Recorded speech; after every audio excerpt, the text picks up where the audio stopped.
Football is unparalleled, I think, in the world for how it can give so many people so much pride, so much joy, so much euphoria. And that's what it was that day. It was probably the most enjoyable away I've ever had. Love beating the Blues, love beating them at Anfield, love shutting them up.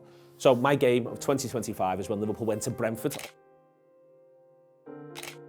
So grateful that it all came together, that on a sunny day in April, we got to do it at home. We got to win well, to win the league, to feel like we did, to celebrate it all together, and how fortunate we are to follow this football club. Absolutely. It is the pink after Liverpool beating Brentford by 2-0. Liverpool have won 1-0 against Everton. One more, mate, one more. Liverpool have won the Football League for the 20th time.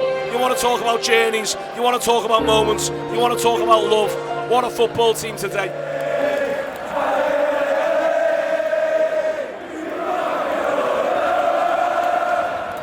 So my game of 2025 is when Liverpool went to Brentford, obviously the first time over the course of the season, and Darwin Núñez got a brace to give Liverpool a big cushion in the title race. Ben Johnson, what about the big man? Do you know, fair play to him, because it's we needed something. We were struggling. What's amazing about the game and the day is it's a 3 o'clock kickoff, so there's so few Liverpool supporters can be there to watch it. And what's astonishing about it is that Arsenal are going to kick off at 5:30 against Aston Villa. And I remember the day because we were doing an event with the Liverpool Women's Supporters Club later on that day. So we were watching it, and then we were going to go and make our way there. And then that Arsenal game was going to be sort of playing in the background as that event began to start. And what struck me, and still strikes me now about it, is we've all been football supporters, so we've all supported other teams. We've all watched, gone to the game to watch our team, seeing the results come in. When we're trying to chase someone down or create a lead against a team or something like that. And there'll be Arsenal supporters who will have walked out of wherever they were as the results were coming in to get their seat in their ground. And by the time they've got to their ground, Liverpool haven't just gone 1-0 up against Brentford, but they've gone 2-0 up. I didn't realise it was so quick after the kickoff, the second. That day, Arsenal go 2-0 up against Aston Villa, and they're pulled back to 2-2. And there's a bit of a goalmouth scramble at the end of the game, and there's loads of noise, a disquiet around the Emirates. And it's the sort of game that just blows a title race wide open. When Núñez scores the 2 goals, Liverpool go back to a 7-point gap.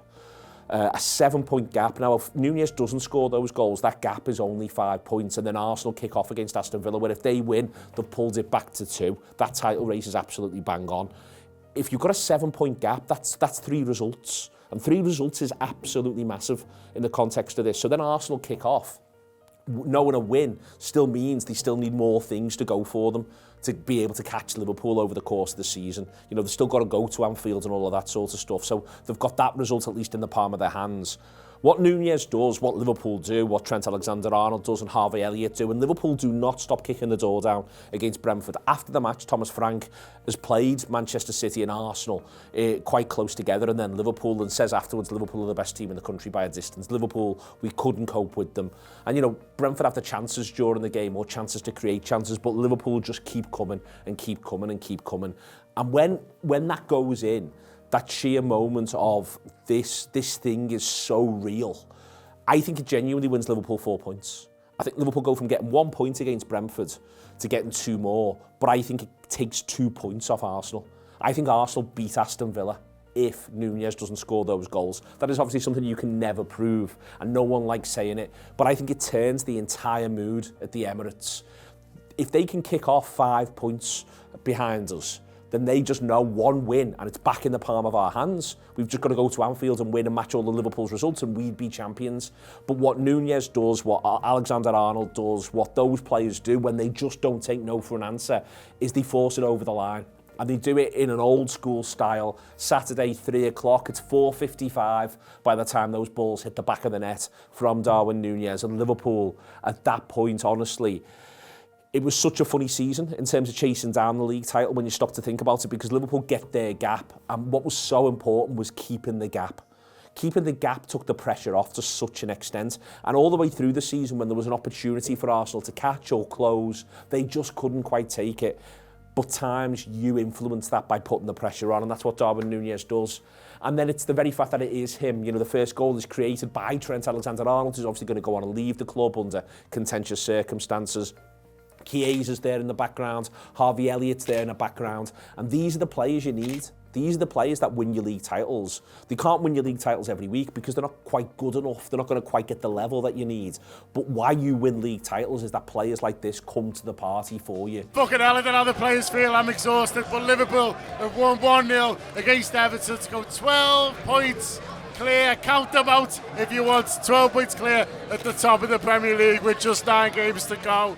My favourite game of 2025 was Liverpool 1, Everton 0. Normally, my favourite game, I'll be honest with you, is either beating Everton or Man United. They're the games you want to win the most and want to lose the least. And it was following up a result at Goodison Park, which was a bit of a kicker. He obviously scored late. Tarkowski, they go with bananas. They're celebrating like they've won the European Cup. And I was in Goodison Park that night and being surrounded by joyous Evertonians. There's never a way you want to end a football game. Liverpool have beaten the Merseyside derby rivals Everton by 1-0. Liverpool are 12 points clear. There's 24 points left to play for. Liverpool are on the march towards their 20th league title. Obviously, they thought they put a bit of a dent in our title challenge. Really, what they'd done in the end was just mean that we could win it at home to Spurs. So maybe we owe Tarkowski a bit of a thank you. We didn't play particularly well on the day, but it's a big goal, it's a huge win. You're beating your blue rivals, especially, as I said,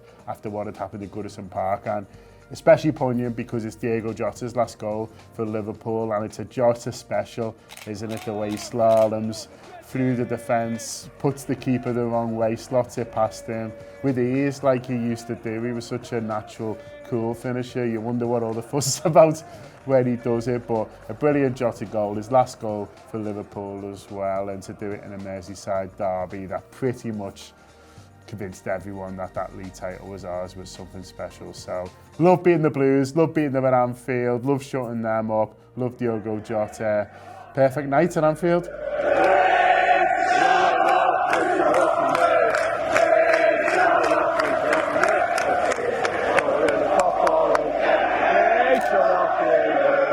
Liverpool have beat West Ham United 2-1 to go, we think, 14 points clear. So close now, it's feeling so real.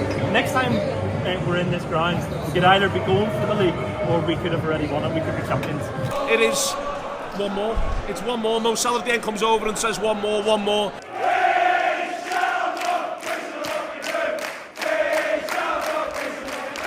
Like Mike Oliver, we're one game away. It sets up Sunday. That's all today needed to be after Arsenal had done what they did. Just needed to set up Sunday, the best day of our lives on Sunday. Liverpool might win their 20th league title today. When I say might, they almost certainly should. They need 1 point against a dreadful Tottenham Hotspur side. So Spurs, aka the greatest day of our lives, Yeah. started here. Well, in that studio, It did. Over there in the smaller studio with a Sunday best, which we often do on a Sunday games. But I said let's do it in person with croissants and orange juice. Craig Hannon, how are you feeling? You look magnificent. The only way I can describe it is the only thing that's come close in my lifetime has been this similar feeling to my wedding. I remember saying on the show it felt very much like before a wedding, you know, the Yeah. drinks that you have in the morning of a wedding and the build up, and you know it's going to be something brilliant, but you've got all of the nerves that are building up. You know, what's it going to be like? What's the first dance going to be like? What's the celebrations after going to be like? All of that. It was a lovely way to start. And then I remember the two of us walking through town and we were going to Reds. We went stopped in the slaughterhouse on the way, remember? We did. Yeah, we had sneaky pint some in the slaughter. food there. That's right. Yeah, I forgot about that. But then you're walking through Liverpool, and this is the morning time. Like it's 10 o'clock in the morning or something. But there was just this like feeling in the air, wasn't there? It was just this like, you know, excitement, and then we got into Reds, and it was a party.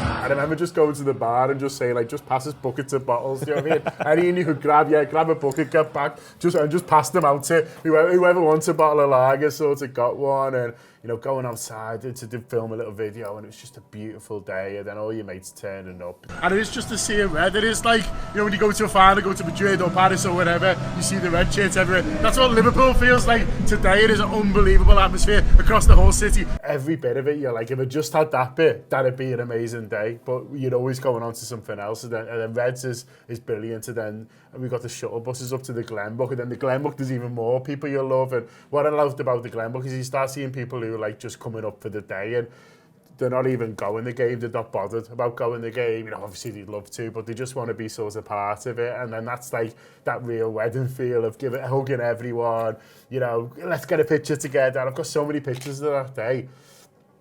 And everyone's just smiling like you've never seen them before. This is before the game, you know, everyone was just like so full of joy. That's the moment I remember. I remember us being near the Glenbook, and we'd actually started to walk towards the buses because we wanted to sort of welcome the coach, and I just remember like the noise reverberating off like the houses on each side, yeah. and us knowing the coach was there because just this like red smoke descended towards you from all of the pyro.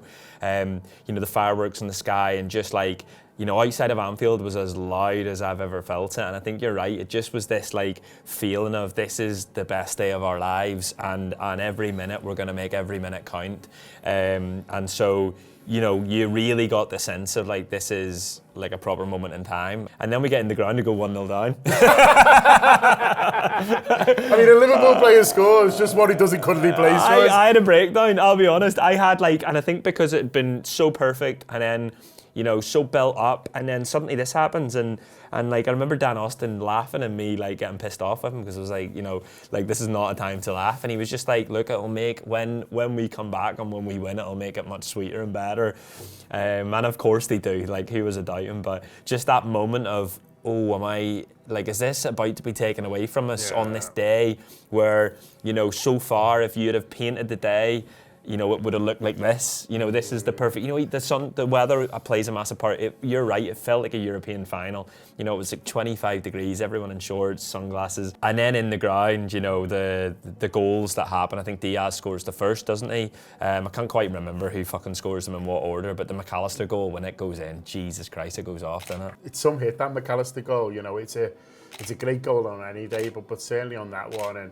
I sit, Kerry Dalglish stand, but I'm Anfield Road end, so I had like a perfect view behind him. You know, I'm behind him when he's sort of running through and strikes it, and it's just like a beautiful, beautiful goal, and you just think, yeah, we're flying out. Nothing's stopping us now. The second half just is one big party, isn't it? And you know, a lot of people have said when that Champions chant starts up, that's when they start. That was the moment. That was the moment. Like as soon as you said that, like the hairs in the back of my neck and everything had just like raised. It just caught me off guard, like because I was ready for the potential of crying at full time, and they're ready for, you know, the moment that I see the gold coming over Liverpool and the sea beside them, and you know I was ready for, you know, when, you know, Virgil comes over to the. I'd prepared myself for all of that, but not prepared myself for the moment where I hear them sing and shout champions in the ground for the first time. Because it was the thing that we didn't get in 2020, and that was a magical moment. Yeah, I just stood sobbing watching it all, and it, like I said, breathing it in, because Anfield looked as good as Anfield has ever looked that day in terms of the weather, in terms of the sea of red in the stands, and the pyro being lit. That's it, and it's the people that you've been with all season, but also not just all season. You know, sometimes seasons forever, and where my season ticket is, I'm quite lucky because the people around me are really sound, but they've also just been there a long time. So, you know, we've been through winning the league last time but not being able to do it together, to tough seasons, to seasons where, you know, you start to think, are they ever going to do it? You know, you know, maybe 20 years is going to become 40 and 60. I don't know. You've been through all that experience together, so to have that let off, but it's not even like a let off, because it's like, you know, been able to enjoy the whole of the last half an hour of the game, and then afterwards just seeing how much it meant to the players, and you never quite know how exactly they're going to celebrate. You don't know what music George is going to pick, but it was all just fantastic. And what I love about this club is that we all celebrate together, and there was no like, oh, the players are celebrating and we're celebrating. They want to come to the Kop and they want to enjoy it with the Kop, and you know, they want to feed off each other really. And I'm not saying that's unique, but it is a nice thing that we've got really, that, you know, we celebrate all these things together. And I'm just seeing the sea of red in terms of tops, the sea of red in terms of pyro, the players jumping up and down, they're getting the names sung individually, and they just looked so happy that you're delighted for them because you want it to mean as much to them as it does to you, and it clearly does. You know, winning the league for Liverpool was huge for those players, and doing it that day and everything obviously they put in and doing it together. Yeah, honest, not completely losing his cool, you know what I mean? Like, he'd been like the coolest man all season, bar maybe Goodison Park, but seeing him just like jumping around like a kid with as his well mates really who he'd done nice. it with. There was that really nice moment where they're all hugging each other, the backroom staff, like they've done this together and they've achieved this together in this moment, and it comes right in the final whistle, and I love watching that moment back because, you know, it's them that have put in the hard work, it's them that had come in with the pressure on their shoulders of, you know, living up to Jurgen Klopp's Liverpool, and they win the big one at the first hurdle. And you know, you talk about George playing the song, I remember One Kiss coming on, and obviously that's like this, you know, that's the soundtrack of many of you know, Liverpool winning trophies, and or at least being on adventures, and then Free From Desire's happening. I have this video that I love going back and watching, and it's just, as I said, I've stood up and I'm just like looking at the Kop, and it's just like I've never seen it before in terms of the pyro, in terms of like just everyone the happiest that they've ever been and maybe will ever be. Like, I think there's that thing, isn't it, John, where like, if that's the greatest day of your life, even from now on, then we're okay with it. There's certain memories from that day that you'll never forget, and for me, coming out of Anfield, turning right down towards the Kop, and then seeing everyone outside hung from, you know, everything that they could possibly sort of hang from, stood from every vantage point, just singing, just laughing, just crying, just enjoying it. It took so long to get to the Glenbook, but everyone was in the same boat, so it was fine. I was like, I'm going to be late to do these shows, and I was like, well, no one else can get through either. So you just need to sort of get down there and do the best you can, and it's just a joy, isn't it? Like, that's what it's all about, really. Like, football's amazing in that, you know, it can make you feel terrible, and sometimes when you lose on a Saturday night, you're thinking, oh, why do I do it? Why do I put myself through it? Why do I allow these 11 men on the pitch to make me feel this bad on a Saturday night when they've lost? But then when you have days like that, it's like, well, this is why you do it, because football is unparalleled, I think, in the world for how it can give so many people so much pride, so much joy, so much euphoria. And that's what it was that day. Like, Liverpool were champions. The whole Liverpool world wanted to celebrate it. It felt like they were all in L4 around the ground, and just seeing everyone was unbelievable. I remember seeing Dan Austin and talking to him, and he said, do you remember this time last year when you cried beside me in the Kop because Jurgen was leaving, and then this year, a year later, you've cried in the Kop because Liverpool are champions? And it was just like, oh, that's magic. Just the best day. I'm so grateful that we got it. So grateful that it all came together, that on a sunny day in April, we got to do it at home. We got to win well, to win the league, to feel like we did, to celebrate it all together. And you know how fortunate we are to follow this football club. Absolutely. Fucking hell. It's Neil Atkinson and Craig Hannon. Craig Hannon, ladies and gentlemen. Liverpool have won the Football League, the 20th league title. But it doesn't matter about 20. Who cares about 20? Here's John Milburn. John Milburn getting here as well. Who cares about 20? It's about one. It's about one for all of us. It's about one for those players. It's about one for that moment. And it's about one where Salah can go into the Kop, take a selfie and share it with everyone, because we couldn't share it last time. I don't care about 20. I care about one.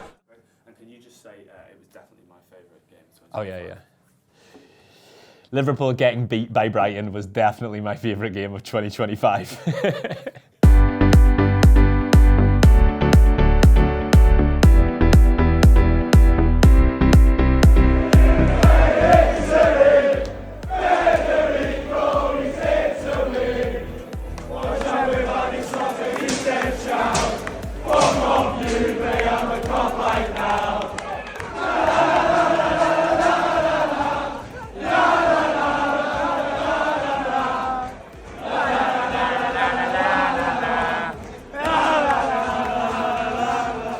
So Brighton might feel like a mad one to choose, considering that we got beat and it's in a season where Liverpool win the league, but it was probably the most enjoyable away I've ever had. It obviously comes after Liverpool have already secured the title, and so it just became one big massive party. We actually went down for 3 days. Just everywhere you went, it was people celebrating. It was Reds, you know, enjoying themselves, and you know, going up to the ground. There's red balloons around everywhere. You're getting into the away end.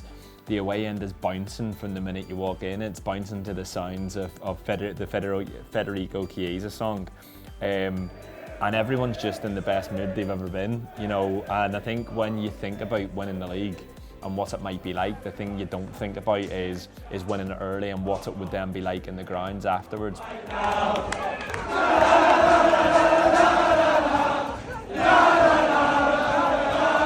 The away end was bouncing and the sun was setting and the stadium looked lovely. That's what I remember. And then, you know, at the end, you know, you have this moment where the players are walking over and they're obviously looking sad because they've been beaten. Even though they're the champions, they've been beaten, the professionals. You know, they come over to clap us, and we're singing, we're running around Anfield with the league, and then the announcer, the stadium announcer, decides to put on Free From Desire, and suddenly the away end just is berserk. It's, you know, you have the balloons, you have the champions banner along the front, you have, you know, everyone bouncing along.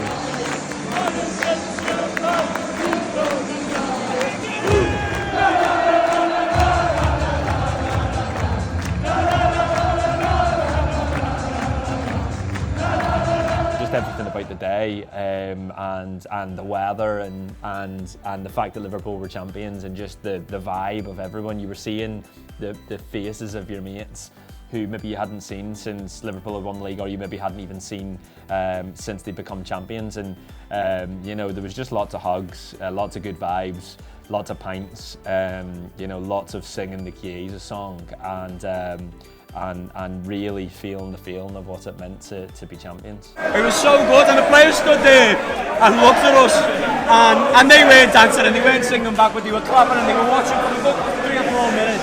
And I think they got to look and go, this is what we gave them. Yeah. We gave them the right to turn up to a game of football, for it to be a complete and utter irrelevance to them having the party of their lives.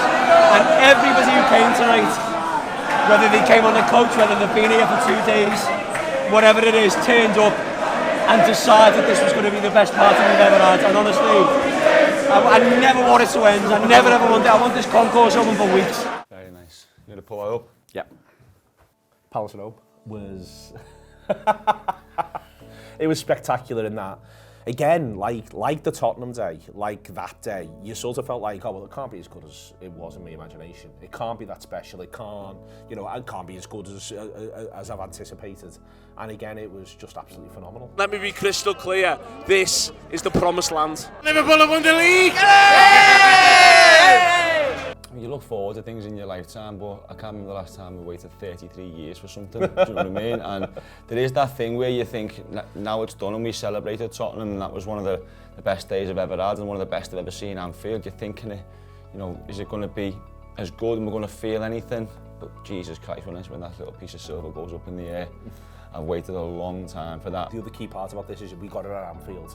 We got it, and we knew it was coming. You know, we'd had some final day drama that didn't go our way a couple of seasons, but getting it at Anfield, having that moment, I thought was just really, really special for everyone.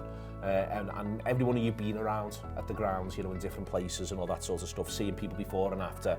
It was just a real, just that sort of shared moment. I'll be honest as well, it wasn't just the cup lift moment, it was the morning when you woke up, it was the buzz, you couldn't lose. We won the league. Yeah. And this was the day, it was just pure celebration. So from the morning when you're seeing people in the street, I don't think I've ever said hello to that many people. I was just saying hello to everyone around Anfield. And then, so obviously in the ground, when that moment happens, I probably celebrated and kiss people I've never seen before. On that day in particular, I was gutted I wasn't in the Kop, because I always thought if we win the league, I want to be in the Kop. Yeah. But I was in the Annie Road, and obviously you're very, very lucky to have a ticket at all. But I was a little bit, I wish I was in the Kop today. And then I walked out in the Annie Road and I seen the Kop and went, I've got the best seat in the house here. I get to watch this on this day and see, you know, the greatest thing ever, lifting the Premier League title. So special. This meant so much to me, and meant so much to so many people, which is, I mean, you look at it that way there, but let them look at it there. We've got this, I got this printed out, just thought I'm getting this printed out, but I have it in the background for things and all that sort of stuff. Because, firstly, I love how proud Virgil is that he's with Alan, but also I loved how happy it made Alan Hansen. Like, the smile, that smile was just there all the way through. I loved it. The first point you made about Virgil being so happy it was Alan Hansen, and is it true that it was Virgil's idea? Yeah, Virgil wanted it. Absolutely unbelievable. And there's iconic photos in Liverpool's history. You know, there's Joe Fagan sat by the pool and all these things that you look back, before I was born, this is one of them. Yeah. This is one of them like pieces of history. The two best centre-halves the club's ever had. And I loved, like, Virgil wanted them to sing for Alan, and Alan wanted them to sing for Virgil. And you're just like, well, these are the best fellas. They literally are. The two of the greatest players to ever play for Liverpool Football Club. And two great people, it seems like, from the outside at least. Two brilliant people. That's made me happy, that. It makes me happy all the time. That's why I've been around. We've got in different rooms. There's another one over there. Yeah. We'll have 10 of them. Come on, get a tattoo. I'll get Alan, you get Virgil. Go on. Happy? This is the promised land. From months out, I've said to you, I promised over and over again, Liverpool are going to do the thing, they're going to do the decent thing. And over again, Liverpool have done the decent thing that led to this moment. They have brought it all together. And that moment was the sweetest moment that one could imagine. That moment was Alan Hansen and Virgil van Dijk with the Premier League trophy in front of the Kop end.